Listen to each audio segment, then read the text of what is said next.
Salam pemirsa, berjumpa lagi bersama saya dalam renungan kita yang berjudul Bersama Tuhan di waktu fajar. Pada saat ini kita akan membawa kehidupan kita dengan doa dan bimbingan darinya. Kita dapat diyakinkan bahwa pada hari yang mulia itu, ketika Yesus kembali untuk mengklaim miliknya, bahwa kita akan menunggunya di sana dengan tangan terbuka dan disambut di hadiratnya yang kekal. Jadi inilah sebuah pengharapan bagaimana kita akan disambut di hari yang bahagia itu. Bagaimana kedatangan Kristus, Dia akan menjemput setiap umatnya yang setia, setiap umatnya yang percaya. Inilah suatu pengharapan untuk kita, sehingga hari demi hari kita boleh menjalankan akan setiap karakter Kristus itu di dalam kehidupan kita. Pada saat ini saya mengundang akan seluruh anggota keluarga dan saudara-saudara semua. Kita dapat berkumpul bersama-sama. Kita akan mempelajari nasihat firman Tuhan pada saat ini, dan biarlah hari demi hari kita boleh diubahkan sesuai dengan kehendaknya. Pada saat ini kita akan masuk ke dalam judulnya, kita harus mengarahkan pandangan manusia pada Yesus. Pemirsa juga bisa mengambil Alkitabnya dan kita sama-sama buka di dalam Yohanes 1 ayat 29. Pada keesokan harinya Yohanes melihat Yesus datang kepadanya dan ia berkata, "Lihatlah anak domba Tuhan yang menghapus dosa dunia." Ada pekerjaan besar yang harus dilakukan dan setiap upaya yang mungkin harus dilakukan untuk mengungkapkan Kristus sebagai juru selamat yang mengampuni dosa. Kristus sebagai penanggung dosa, Kristus sebagai bintang pagi yang cerah. Dan Tuhan akan memberi kita kebaikan di hadapan dunia sampai pekerjaan kita selesai. Jadi masing-masing kita diberikan suatu pekerjaan yang besar yang harus kita lakukan. Bahwa Kristus sebagai juru selamat kita, Dia sudah mengampuni akan dosa kita. Dan Dia sudah menang pada saat Dia bangkit dari kematian. Kristus adalah bintang pagi yang cerah. Tuhan memberikan kepada kita kebaikan di hadapan dunia. Bagaimana kita boleh terus menjadi pelayannya di dunia ini, melayani satu dengan yang lain. Sementara para malaikat menahan 4 penjuru angin, kita harus bekerja dengan semua kemampuan kita. Saya harus membawa pekabaran ini tanpa menunda. Kita harus memberikan bukti kepada alam semesta dan kepada manusia di akhir zaman ini bahwa agama kita adalah iman dan kekuatan, di mana Kristus adalah pengarangnya dan firman-Nya sebagai peramal ilahi. Jadi kita di sini diajak untuk mengabarkan akan kebenaran firman Tuhan dimanapun kita berada. Mungkin bukan dengan kata-kata saja, tapi dengan tingkah laku kita. Kita menunjukkan kebaikan, kita menunjukkan akan kebenaran itu kepada setiap orang. Sebagaimana Yohanes, pada saat dia melihat Yesus datang menghampirinya, bagaimana Yesus mengatakan untuk membaptisnya. Disinilah Yohanes dia mengarahkan pandangannya kepada Yesus. Dan Yohanes berkata, bukan saya yang membaptiskan engkau, tapi engkaulah yang membaptiskan saya. Tetapi bagaimana nubuatan itu harus digenapi. Yesus akan dibaptis oleh Yohanes itu. Dialah bintang pagi yang cerah itu. Jiwa manusia sedang ditimbang. Mereka akan menjadi anggota kerajaan Tuhan atau budak iblis. Semuanya memiliki hak istimewa untuk memegang harapan yang diletakkan di hadapan mereka dalam Injil. Dan bagaimana mereka bisa mendengar tanpa ada yang memberitakannya?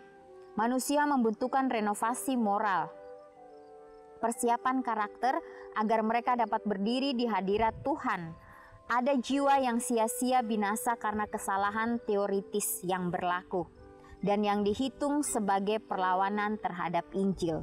Ini ditulis di dalam Testimoni Jilid 6 halaman 20 dan 21. Jadi pada saat kita ingin menjadi anggota kerajaan Tuhan, Ya, kita harus menjalankan akan setiap perintah daripada Tuhan sendiri, ataukah kita akan menjadi budak iblis? Ya, biarlah kita meminta supaya kuasa Roh Kudus itu dapat menjadi bagian kita, supaya kita peka dengan bisikan Roh Kudus itu, supaya kita dapat menjalankan akan perintah daripada Tuhan. Ya, jangan sampai kita terbuai dengan rayuan daripada si iblis sehingga kita terlena dengan hal-hal duniawi itu. Tidak ada pekerjaan di dunia kita yang begitu besar, begitu sakral dan begitu mulia. Tidak ada pekerjaan yang begitu dihormati Tuhan selain pekerjaan Injil. Ya, jadi inilah bagaimana kita ya diajak oleh Tuhan ya untuk datang kepadanya, untuk meminta akan tuntunannya. Ya, sehingga kita dapat dipakai sesuai dengan kehendaknya. Pekabaran yang disajikan saat ini adalah pekabaran belas kasihan terakhir bagi dunia yang jatuh. Mereka yang memiliki hak istimewa untuk mendengar Injil ini dan yang bersikeras menolak untuk mengindahkan peringatan tersebut, membuang harapan terakhir mereka untuk keselamatan. Tidak akan ada masa percobaan kedua. Firman kebenaran ada tertulis adalah Injil yang harus kita beritakan. Tidak ada pedang api yang ditempatkan di depan pohon kehidupan ini. Semua yang mau mengambil bagian darinya.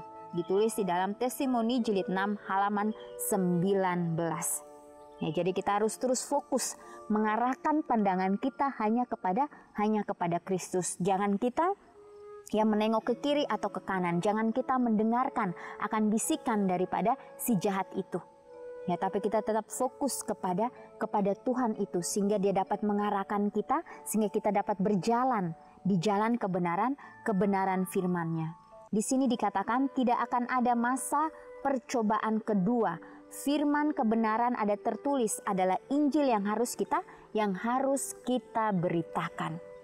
Ya, disinilah bagaimana kita harus mempunyai suatu pengalaman berjalan bersama-sama dengan Kristus, sehingga pengalaman itu akan menguatkan orang-orang di sekitar kita.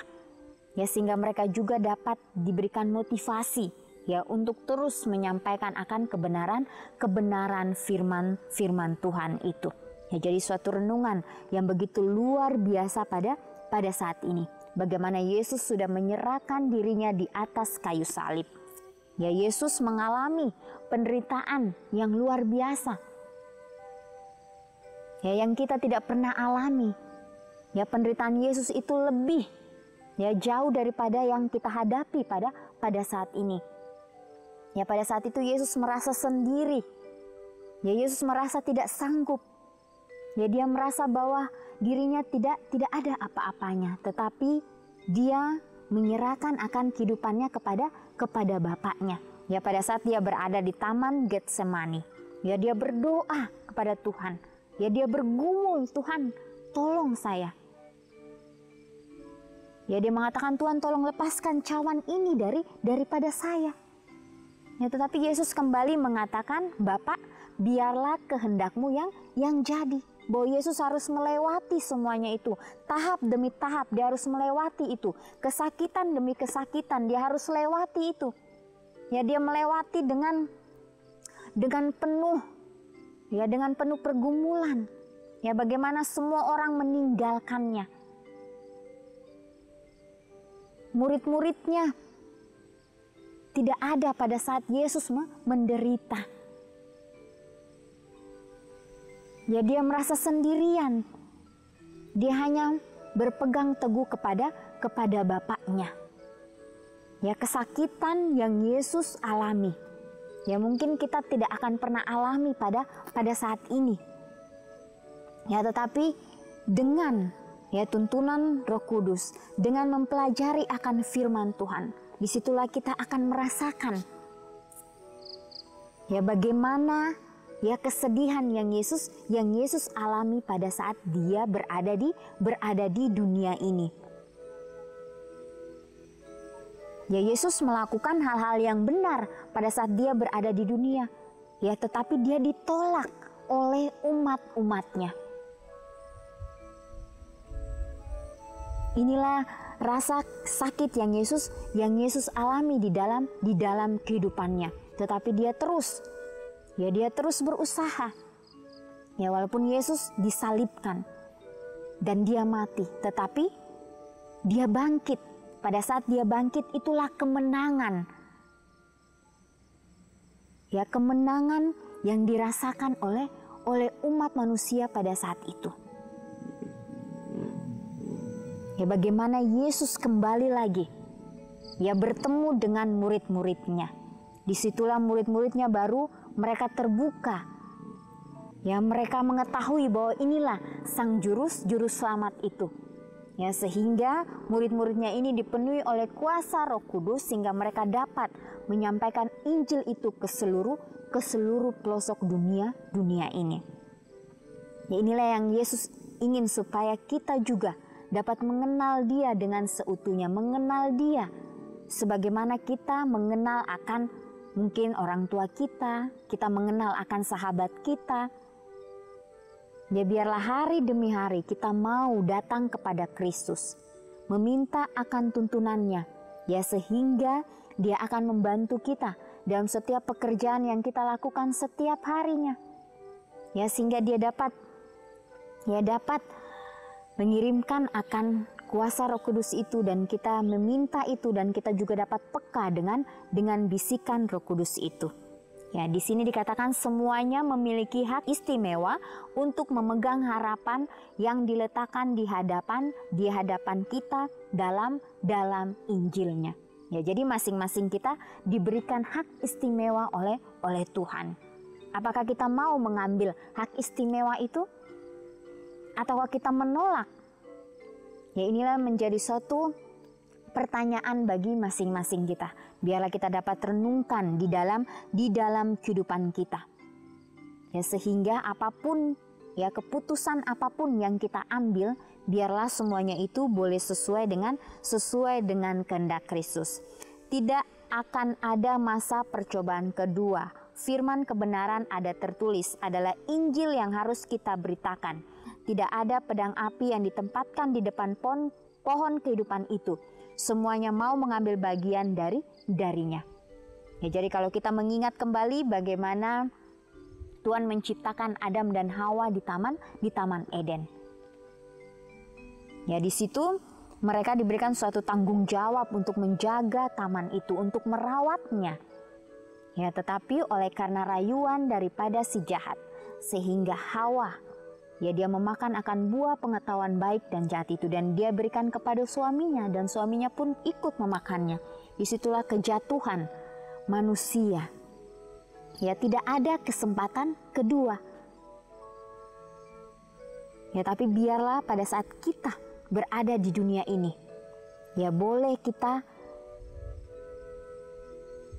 dapat meluangkan akan waktu kita, kesempatan yang Tuhan sudah berikan kepada kita.